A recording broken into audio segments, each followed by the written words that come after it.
Y aquí, la OTAN es un poco vaga, pero si uno examina los documentos detenidamente, y yo los he examinado muy detenidamente, se dice que, por supuesto, la población extranjera es el objetivo de la guerra cognitiva.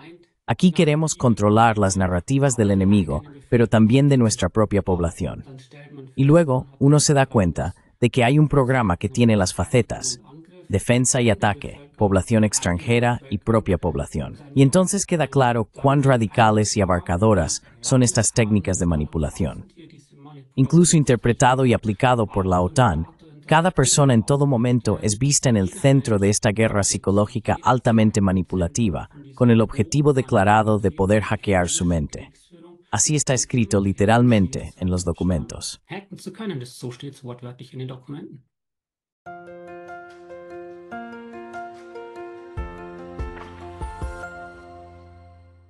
Hallo zusammen, hier ist wieder Pascal auf Deutsch, denn ich rede... Hola a todos, aquí está de nuevo Pascal en alemán, porque hoy hablo con el Dr. Jonas Tögel, un investigador en el Instituto de Psicología de la Universidad de Ratisbona, en Alemania. El Dr. Tögel ha estado investigando durante mucho tiempo sobre los temas de poder blando, motivación y propaganda, y escribe repetidamente literatura de éxito, incluyendo Guerra Cognitiva, las técnicas de manipulación más recientes como arma de la OTAN, y recién publicado Juegos de Guerra, cómo la OTAN y el Pentágono simulan la destrucción de Europa. Sobre estos dos temas, queremos hablar hoy en dos partes. Estimado Dr. Tögel, es un placer tenerlo aquí. Lieber Herr Dr. Tögel, schön, dass Sie da sind. Señor Dr. Tögel, muchas gracias por la invitación. Die beiden Bücher, die Sie geschrieben haben, sind faszinierend. Los dos libros que ha escrito son fascinantes.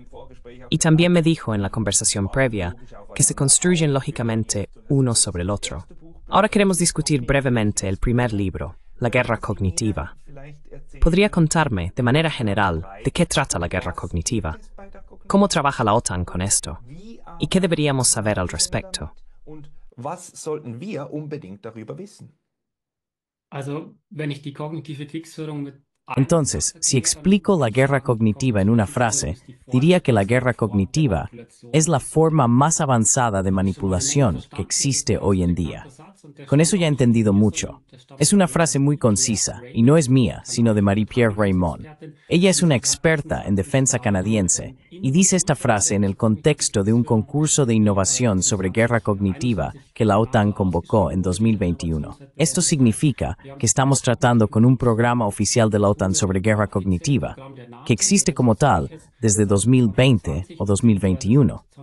Y es simplemente un programa que es un término general para la guerra psicológica.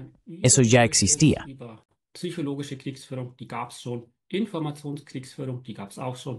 La guerra de la información, eso ya existía. La propaganda de guerra, eso también ya existía. La guerra cognitiva abarca en realidad como término general todas estas subdisciplinas. Reúne todas las técnicas de manipulación que ya tenemos, las agudiza aún más y también observa cómo se pueden seguir impulsando estas manipulaciones en el futuro. Y ahora uno puede preguntarse un momento, ¿por qué la guerra psicológica? ¿Por qué la guerra cognitiva? ¿Por qué nuestros pensamientos y sentimientos son siquiera parte de la guerra? ¿No luchan los militares con tanques, barcos y aviones? Ahí tengo que decir que esta distinción entre poder duro y poder blando es muy importante. Si lo mencionamos brevemente, el poder duro es la fuerza militar. Esos son los tanques, los barcos, los aviones.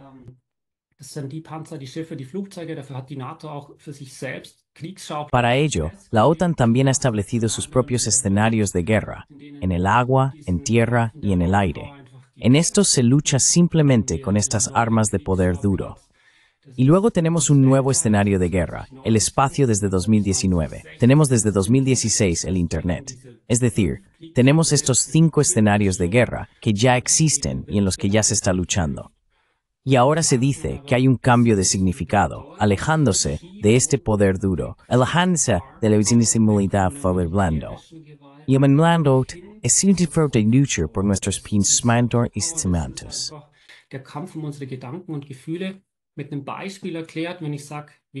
Con un ejemplo explicado.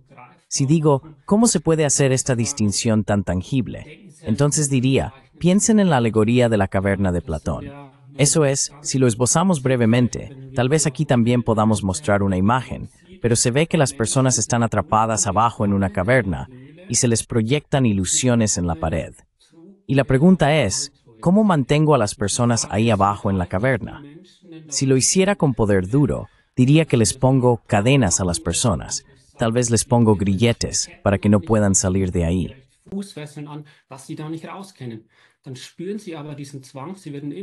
Pero entonces sienten esta presión. Siempre se rebelarían, tal vez cerrarían, de alguna manera harían manualidades e intentarían deshacerse de estos grilletes para cortarlos de alguna manera y llegar al camino hacia arriba. Y con el poder blando lo hago de manera completamente diferente. Tengo ilusiones que se proyectan en la pared, miran fascinados las historias que se les cuentan.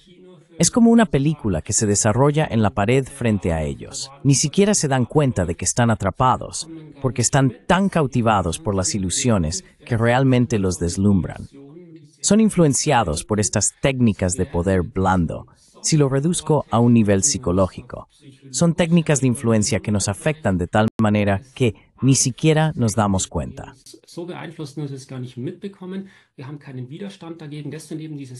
No tenemos resistencia contra eso. Estas son precisamente esas técnicas de poder blando.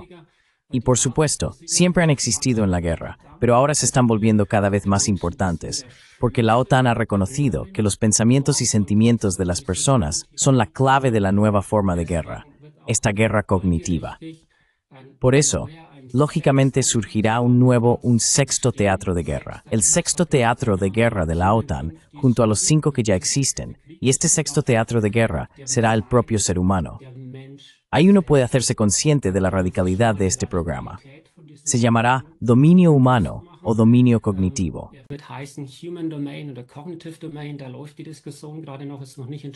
La discusión aún está en curso, no se ha decidido.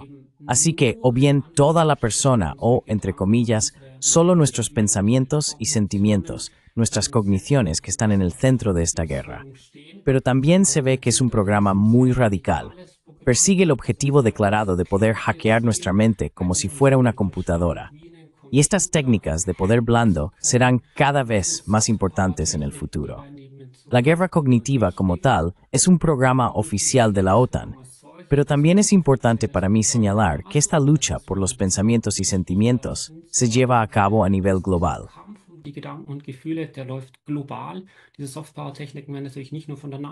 Estas técnicas de poder blando, por supuesto, no solo son utilizadas por la OTAN.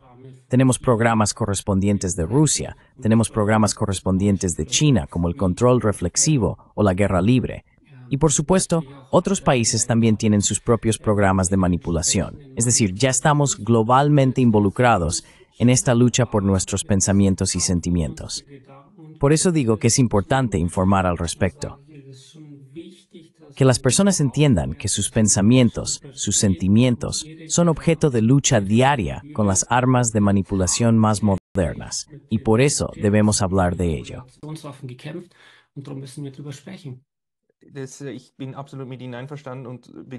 Estoy absolutamente de acuerdo con usted y me alegra que ahora también tenga investigación al respecto. Pero eso es en realidad contraintuitivo, porque los otros escenarios de guerra se perciben como una guerra contra un enemigo. Pero esta guerra cognitiva, tal como la entiendo, es sobre todo hacia adentro. O también está dirigida hacia afuera, hacia la población del enemigo o de los enemigos.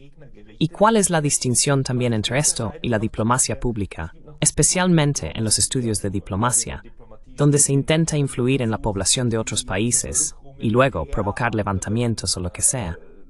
Pero ese también es un campo de investigación que ha existido durante mucho tiempo en la diplomacia. ¿En qué se diferencia la guerra cognitiva de eso?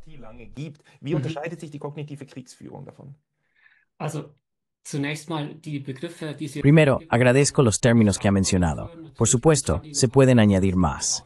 También existen la diplomacia cultural, la diplomacia pública, las relaciones públicas, la guerra de información, la guerra psicológica, la propaganda, la publicidad, la diplomacia, etc. Hay muchísimos términos. Es como un enredo de términos ante el que nos encontramos. Estoy de acuerdo con la escuela de pensamiento del profesor Kubat, que simplemente dice que hay que volver a definir los términos con precisión. Yo digo que para entender de qué se trata todo este enredo de términos, el concepto de soft power es fundamental. Todos estos términos se basan de una u otra manera en estas técnicas de soft power, en estas armas de influencia, según Cialdini, que ni siquiera percibimos. Esta lucha por nuestros sentimientos es simplemente continua.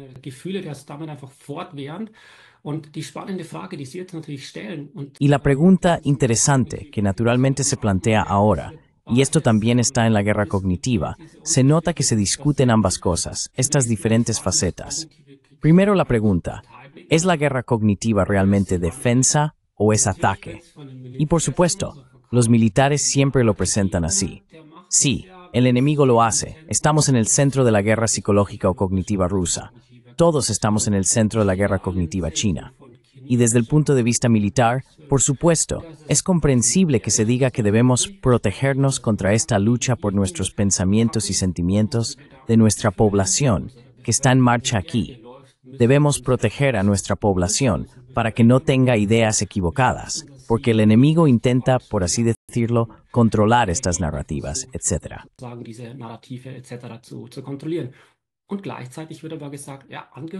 Y al mismo tiempo se dice que sí, un ataque tampoco estaría mal. Así que, por ejemplo, si se logra que una población extranjera derroque a su propio presidente, entonces ya no es necesario intervenir militarmente en ese país, porque se alcanzan los objetivos políticos de una manera suave. Y así, la guerra cognitiva aquí es ya de doble filo, es defensa y es ataque. Y ahora, la otra pregunta interesante que usted ha planteado, y también creo que la OTAN es consciente de que se mueve en un terreno muy resbaladizo, porque sabe perfectamente que en algunos países es ilegal que el ejército o los gobiernos influyan psicológicamente en su propia población. Eso está prohibido. Ya he hablado con abogados y abogadas.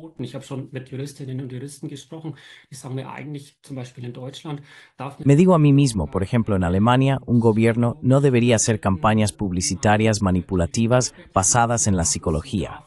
Solo debería informar. Y cuando digo, un momento, ¿pero qué pasó entonces con esas campañas publicitarias durante el coronavirus, etcétera, que fueron muy emocionales? Decimos, sí, es cierto, eso estaría realmente prohibido. Pero luego realmente van con jueces o también con profesores, etcétera, que todo el tiempo escriben informes que dicen, bueno, tuvimos tanto que hacer durante el tiempo del coronavirus. El tema es casi demasiado para nosotros. Eso también debería revisarse. Pero en este momento no podemos ocuparnos de eso. Pero simplemente, para que quede claro, este punto, quién está en el centro, es también, por supuesto, una cuestión jurídica muy interesante.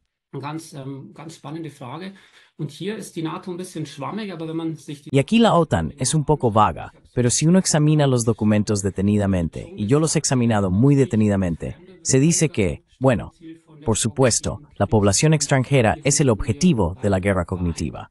Aquí queremos controlar las narrativas del enemigo, pero también de nuestra propia población. Y luego uno se da cuenta de que hay un programa que tiene las facetas, defensa y ataque, población extranjera y propia población. Y entonces queda claro cuán radical y cuán abarcadoras son estas técnicas de manipulación, tal como las interpreta y aplica la OTAN. Cada persona está en todo momento en el centro de esta guerra psicológica altamente manipulativa, con el objetivo declarado de poder hackear su mente. Así está escrito literalmente en los documentos.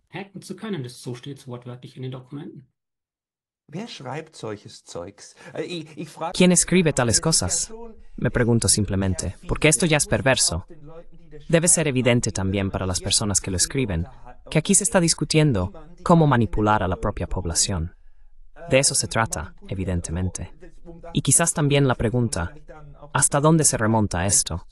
En psicología, sabemos que Edward Bernays, el sobrino, creo, de Sigmund Freud, ya comenzó a reinterpretar las ideas de Freud para las relaciones públicas, y que esto también se remonta un poco a la Segunda Guerra Mundial, tanto el conocimiento sobre ello como su aplicación.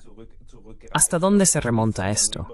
¿Es la guerra cognitiva algo nuevo? ¿O es simplemente la última moda de cómo se llama ahora a una idea antigua? Es ist auf jeden Fall beides. Also natürlich ist Es definitivamente ambas cosas. Entonces, por supuesto, como usted dice correctamente, esta guerra cognitiva no surgió de la noche a la mañana. Y de repente en 2020, a los militares se les ocurrió que la alta psicología también es importante y que ahora necesitamos propaganda de guerra. Y antes no existía, sino que por supuesto tiene una historia muy larga. Podríamos remontarnos a los orígenes. Como también se muestra en el libro, ya existía en la Primera Guerra Mundial. Eso fue, por así decirlo, el gran pecado original de la propaganda. Hay que tener claro que en la Primera Guerra Mundial murieron alrededor de 17 millones de personas. Y eso es también una lección importante y dolorosa cuando uno se ocupa de la propaganda, que las personas en ningún momento realmente comienzan espontáneamente a matarse entre sí en grupos grandes porque tienen tanto odio entre ellos, sino que primero hay que inculcar ese odio. diesen Hass, den muss man zuerst mal einpflanzen. Man muss zunächst mal die Gedanken und Gefühle mit Propaganda. Primero, hay que envenenar los pensamientos y sentimientos con propaganda. En la Primera Guerra Mundial se hizo de manera muy eficiente. Todas las naciones involucradas en la guerra tenían sus propias comisiones de propaganda. Por supuesto, utilizaron el medio de comunicación masivo de la época, los periódicos, y al mismo tiempo el conocimiento y la psicología para envenenar esos pensamientos y sentimientos de las personas. Una masacre increíble que surgió entonces. Y eso fue, por supuesto, para la aún muy joven industria de las relaciones públicas, entre otros Edward Bernays, Walter Lippmann, Carl Breuer, etc., de aquella época. También George Creel en los Estados Unidos, quien dirigió esa conocida comisión de propaganda, la Comisión Creel. Kommission der Creel Commission einfach geleitet hat. Es war schon so ein Aufwachmoment, dass man gesehen hat, es ist Fue un momento de despertar, ver que en realidad es bastante impactante, ¿no? Lo que tenemos ahora como herramienta de poder con estas nuevas posibilidades. Y lo que se juntó fueron los medios de comunicación masivos, que no existían así antes en la historia, los periódicos de entonces. Y luego llegó la radio, después tuvimos la televisión, etc. Y la psicología, es decir, la ciencia empírica, las ciencias sociales, el conocimiento sobre la psique humana, ambos se combinaron y ya hace 120 años dieron lugar a este cóctel peligroso de manipulación muy eficiente. Y hoy, por supuesto, se ha intensificado aún más. La investigación psicológica ha avanzado. Hoy no solo tenemos periódicos, no solo tenemos televisión, no solo tenemos radio, sino que también tenemos Internet. nicht nur das Radio, sondern wir haben eben auch das Internet. Jeder Mensch verbringt im Schnitt, jeder Erwachsene, Cada persona pasa en promedio, cada adulto, alrededor de 7 horas al día en Internet en todo el mundo. Es decir, si volvemos a la alegoría de la caverna de Platón, en realidad son estas ilusiones las que se proyectan todo el tiempo en las paredes. Son las imágenes con las que construimos nuestro mundo. Es decir, no podemos viajar juntos a Rusia, luego a China, luego ver qué sucede en los News y formarnos una imagen in situ, sino que dependemos de estos medios como intermediarios. Como resultado, hoy en día, con un consumo de medios muy alto y un conocimiento muy sofisticado y detallado de la psique humana, hemos intensificado aún más este cóctel. haben wir diesen Cocktail einfach nochmal zugespitzt und wir haben so modernste Manipulationstechniken, wie es Y tenemos técnicas de manipulación de última generación como nunca antes en la historia. Ahora se podría hablar de tecnologías futuras, de nanorobots, de Human Autonomy Teaming. Estas son las tecnologías, la interfaz de la investigación en este momento, que están trabajando en áreas donde ni siquiera se sabe qué existe ya, qué no existe todavía, qué es investigación militar secreta. Pero simplemente si lo resumimos en términos generales, esta propaganda se siempre está existido, se spetsnärminter in you en star, regualper. Für hoy. das ist die kognitive Kriegsführung. Wie funktioniert das in freien ¿Cómo funciona esto en sociedades libres? Alemania, Suiza, Japón, Estados Unidos, en las que asumimos que los medios, bueno, tal vez tengan un mandato estatal, tal vez ciertas tendencias, izquierda, derecha, lo que sea, pero no son dirigidos directamente desde la sede de la OTAN en Bruselas. Ahora también sabemos por Noam Chomsky que ha descrito mecanismos, pero ¿cómo se lleva a cabo prácticamente esta guerra cognitiva desde la OTAN? ¿O cuáles son los planes para implementarla prácticamente? eigentlich umgesetzt oder was sind die Pläne, um sie praktisch umzusetzen? Das ist echt eine gute Frage, weil natürlich die Dinge jetzt nicht so Esa es realmente una buena pregunta, porque por supuesto las cosas no se comunican de manera tan abierta ahora. Siempre hay investigaciones al respecto, y de hecho, todavía se necesita mucha investigación. Hay un estudio del grupo de la izquierda en el Parlamento Europeo que salió hace 2 o 3 años, que constató y dijo de acuerdo, sabemos que por parte de la OTAN siempre se enfatiza el peligro y que la investigación también se centra mucho en cómo se trabaja con propaganda desde el lado ruso, cómo se trabaja con propaganda desde el lado chino.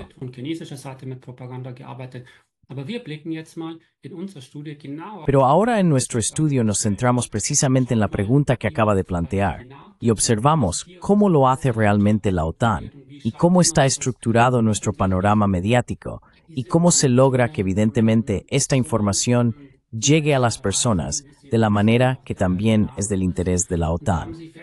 Y han descubierto que existe una red de think tanks, es decir, de fábricas de ideas, que simplemente proporcionan expertos que luego pueden participar en los programas de debate, etc.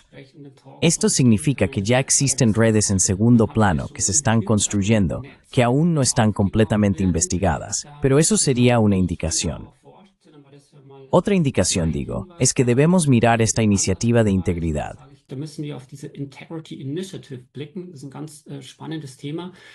Este es un tema muy interesante. Básicamente era una red de servicios secretos, militares, expertos, periodistas y periodistas, y estaban ubicados inicialmente, por supuesto, en el Reino Unido, financiados entre otros por Facebook, también por la OTAN, también por el Ministerio Británico. Básicamente escaneaban el panorama de prensa en Rusia, y de este panorama de prensa, de todas las noticias que venían de Rusia, filtraban aquellas que eran súper críticas con Rusia y que simplemente dejaban a Rusia en una mala luz. Así que, por ejemplo, cuando se arrestaba un crítico del gobierno, cuando había una manifestación crítica con el gobierno, que era reprimida, lo que fuera, cuando había un escándalo político, was auch immer, wenn es einen politischen Skandal gab. Und diese Meldungen wurden gefiltert und wurden bei uns dann gezielt verstärkt. Estas informaciones fueron filtradas y luego deliberadamente amplificadas y difundidas en todo el panorama mediático. El objetivo era simplemente, bajo el lema de manipulación cultural, hacer que Rusia se viera lo peor posible desde el lado de la OTAN, para que la imagen de Rusia se percibiera negativamente en nuestras poblaciones. Se descubrió porque se expandieron. Luego formaron grupos en otros países, ya que no solo informaron negativamente sobre Rusia, sino que también comenzaron a actuar en política interna, lo cual, por supuesto, está muy cerca del límite de la ilegalidad.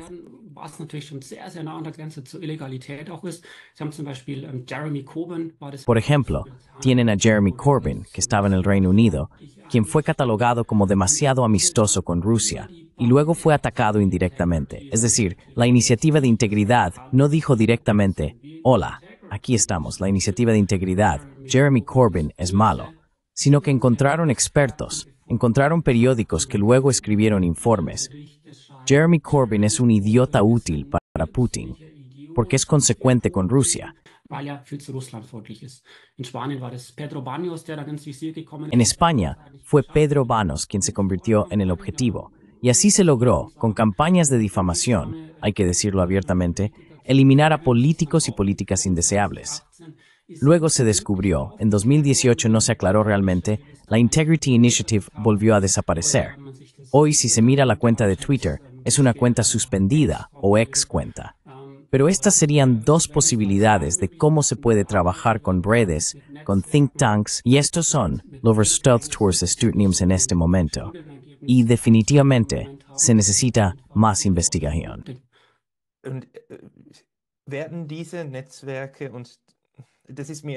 Funcionan estas redes, y esto también lo notan muchas personas que, digamos, observan medios sociales críticos, que hay conexiones aquí que operan principalmente a través de flujos de dinero.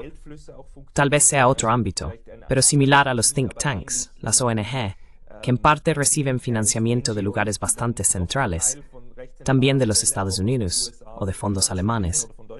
Pero hay muchos actores involucrados que trabajan en ello. No es simplemente que la OTAN ahora asigna fondos y luego deja que todo siga su curso. Estamos aquí ante un fenómeno en el que varios estados e instituciones diferentes ya se han puesto de acuerdo, más o menos epistemológicamente, en que sí, esto es lo que necesitamos, y luego apuntan en una dirección similar. ¿O hay aún más integración de la que no puedo imaginar en este momento? Mehr Integration da, von der ich mir im Moment nichts vorstellen kann. Also das sind mal die Forschungsergebnisse, die konkreten. Bueno, esos son los resultados de la investigación, los concretos, que tengo al respecto. Y lo que me llama la atención creo que es este punto de Chomsky. Chomsky y Herman desarrollaron en 1988 este modelo de propaganda, donde presentaron varios filtros y dijeron que la realidad mediática que finalmente nos llega está muy filtrada. Y uno de esos filtros es precisamente la ideología. Es esta lucha por la hegemonía interpretativa, por la narrativa dominante que muchos defienden. En aquel entonces, en 1988, la ideología era la guerra contra el comunismo. Y por supuesto, más tarde fueron entrevistados nuevamente y se les preguntó si el modelo todavía era válido.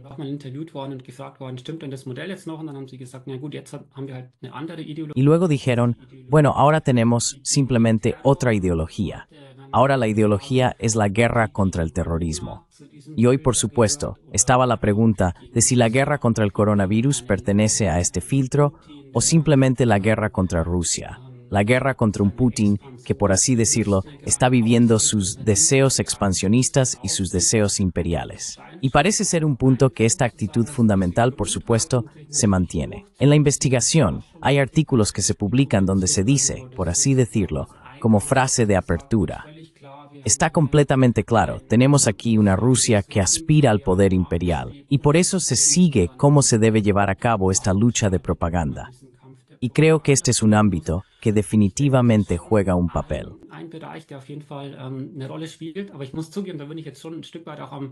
Pero debo admitir que estaría especulando un poco sobre cómo exactamente se ven estas redes. Y ese es, por supuesto, el problema. Si uno piensa, por ejemplo, en la operación Mockingbird de la CIA en aquellos tiempos de la Guerra Fría, donde simplemente agentes de inteligencia y militares intentaron influir en la cobertura informativa. Esto se llevó a cabo en secreto, es decir, estaban en las salas de redacción, a veces simplemente proporcionaban información a los periodistas. Al principio la información era correcta, y luego los periodistas, por supuesto, confiaban en la fuente de información, y entonces había información que ya no era correcta y que simplemente era manipulativa. Y así es muy difícil de demostrar.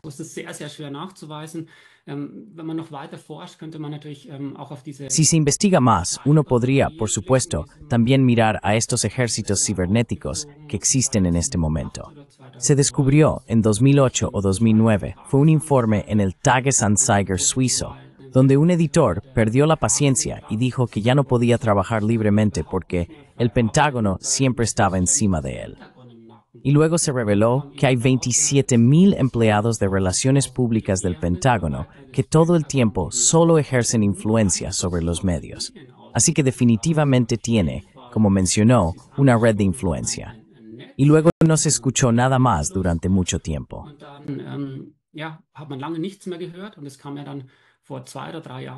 Y hace 2 o 3 años también salió este informe, que dice que ahora hay una división secreta del Pentágono, el mayor ejército secreto en la historia de la humanidad, según este artículo.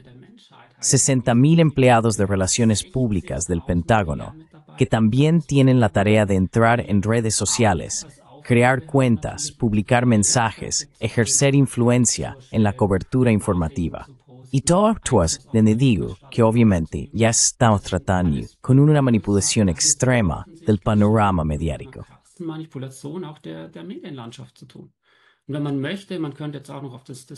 Y si se quiere, también se podría mirar al Foro Económico Mundial. Estas ciberarmadas, que son muy eficientes, se han hecho conocidas.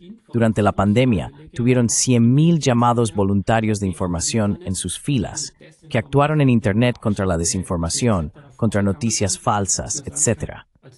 Y yo digo como científico, ya saben, hay que examinar estos términos con detenimiento. ¿Qué es realmente la desinformación? ¿Qué es la información errónea? No está claramente definido, pero así se logra ejercer una fuerte influencia en la cobertura mediática pública una y otra vez. Y la lucha por el espacio digital, por supuesto, está en pleno apogeo aquí. Etwas, was mir auffällt bei diesen Narrativen, und Sie Algo que me llama la atención en estas narrativas, y usted también lo describe en su segundo libro, sobre el cual hablaremos en un momento, es que un pilar fundamental de estas narrativas es que son extremadamente simples, muy simplistas, extremas. Y algo que sucede es que se contradicen internamente una y otra vez. Por ejemplo, en la narrativa de guerra contra Rusia, se dice en este momento, por un lado, que los rusos son la mayor amenaza para Europa desde la existencia del continente, es decir, peor que la Unión Soviética, y así sucesivamente. des Kontinents, also schlimmer als die Sowjetunion und so weiter. Gleichzeitig wurde dann aber über lange Zeit auch immer wieder gesagt. Al mismo tiempo, se decía repetidamente durante mucho tiempo que no, Rusia es débil, el ejército huye, no pueden hacer nada, son perdedores. Y había que creer ambas cosas al mismo tiempo. Hubo contradicciones similares con el coronavirus. Es decir, la vacuna nos salva, pero todos deben tenerla, de lo contrario no sirve de nada. Esta es una contradicción directa, pero he notado que esto forma parte del dogma de la narrativa, que no se cuestiona. ¿Es esto un componente de cómo funciona todo, también psicológicamente? ¿O estoy viendo fantasmas en la pared? Oder sehe ich hier Gespenst an der Wand? Nein, ich sehe es ganz genauso. Man kann es eigentlich Estoy completamente de acuerdo. Se puede explicar bastante bien con Edward Bernays y este sesgo de confirmación. Creo que es un punto importante en este contexto que llevamos dentro de nosotros.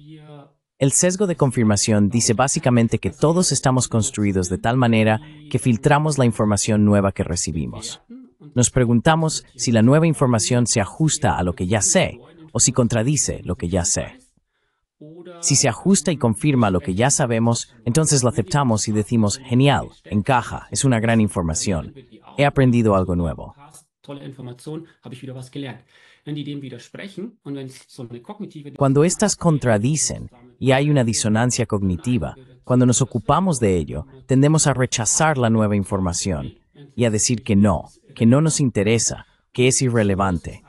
Y así es simplemente que este discurso racional, que en realidad sería súper importante en la democracia, y como usted dice que uno simplemente intercambie sobre cuestiones complejas, que se iluminen diferentes facetas, que se presenten abiertamente los argumentos y simplemente se discuta, nos resulta muy difícil, porque a todos nos cuesta mucho dejarnos convencer de lo contrario. alle super ungerne vom Gegenteil überzeugen lassen. Und ich meine, viele Zuseherinnen und Zuseher, die... Y creo que muchos espectadores que escuchan esto ahora pueden preguntarse, ¿con qué frecuencia entramos en una discusión y decimos, ahora voy a dejarme convencer completamente por lo contrario? O entramos en la discusión diciendo, sé lo que es correcto y voy a convencer a mi interlocutor de que está equivocado. Y así somos todos, por supuesto. Y entonces se vuelve difícil llevar a cabo un intercambio racional. Y ahí es donde entran en juego estas narrativas simples, este campo de juego emocional. Y ahí estamos con Bernays, quien lo reconoció muy bien. Ya dijo en su momento que si creemos que podemos convencer a las personas de manera racional, nos estamos engañando. Debemos trabajar emocionalmente en la propaganda, y entonces tenemos mensajes emocionales muy simples. Simple emotionale Botschaften, wenn wir alleine mal bei den Narrativen bleiben, dann ist einfach eine... Si nos quedamos solo con las narrativas, entonces es simplemente una historia donde debe quedar completamente claro quién es el enemigo, quién es el malo. Si fuera inhumano, siempre entra en juego una desvalorización demonizante. El presidente contrario es de todos modos un diablo. Esa también es una estrategia. Ya la tuvimos en la Primera Guerra Mundial. Y como usted dice, entonces se tienen narrativas súper simples que no tienen mucho sentido cuando se miran racionalmente. En la Primera Guerra Mundial había carteles, por ejemplo, en los Estados Unidos de esta comisión Creel. Tenían caras grotescas, realmente con dientes afilados, etc. Y llevaban un casco de pincho, que se suponía que eran los soldados alemanes.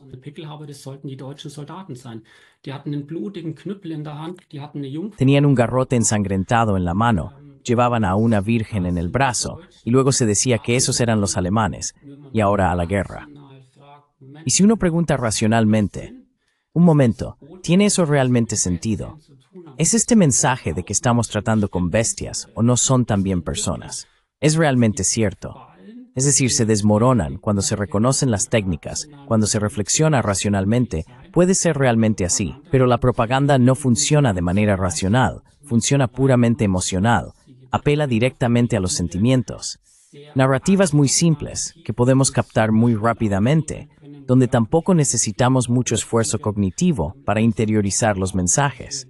Y precisamente por eso sigue siendo tan eficiente hoy en día. Deswegen ist sie auch heute noch so effizient.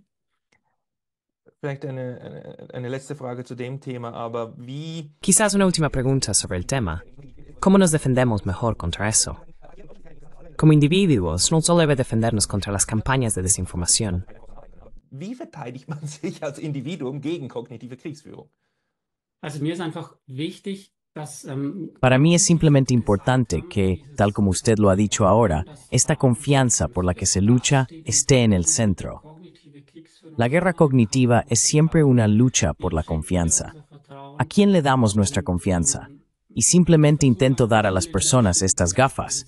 ¿Cómo funcionan realmente las técnicas? Y luego las personas pueden ponerse estas gafas, por así decirlo, cuando saben que se está trabajando con propaganda, que se está trabajando con deshumanización.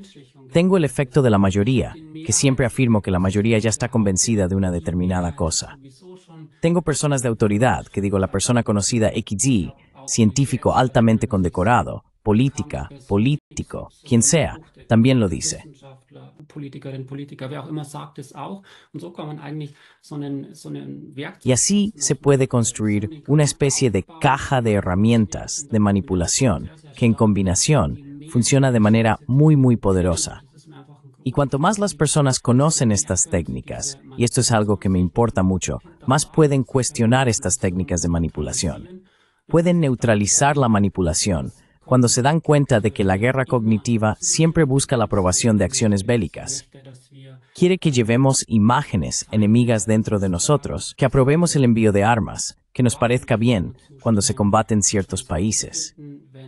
Y yo digo que cuando uno se da cuenta de que la violencia bélica, que la violencia militar, este poder duro, nunca es un camino para resolver conflictos. Ist nie ein Weg, Konflikte zu lösen. Die führt auch nicht zu mehr Demokratie, die führt auch nicht zu mehr Menschenrechten. Tampoco conduce a más democracia, tampoco conduce a más derechos humanos, sin importar qué historias simples se cuenten, sino que al final siempre conducen solo a sufrimiento, a muerte, a traumas. Y si además nos damos cuenta de que estas técnicas de poder blando, este manejo manipulativo entre nosotros, al final tampoco conducen a más democracia, ni a un discurso racional, ni a un intercambio de ideas fundamentado, que debemos asegurarnos de no desvalorizarnos, de no manipularnos, de resolver los conflictos sin violencia y de preguntarnos muy cuidadosamente a quién le doy ahora mi confianza. Si logramos eso, ya habremos neutralizado en gran medida la guerra cognitiva, y estoy convencido de que podemos lograrlo. Und ich bin auch überzeugt davon, dass wir das schaffen können. Estoy contento de que terminemos la primera parte de la conversación con una nota tan optimista. Volveremos enseguida para la segunda parte. Zum zweiten Teil.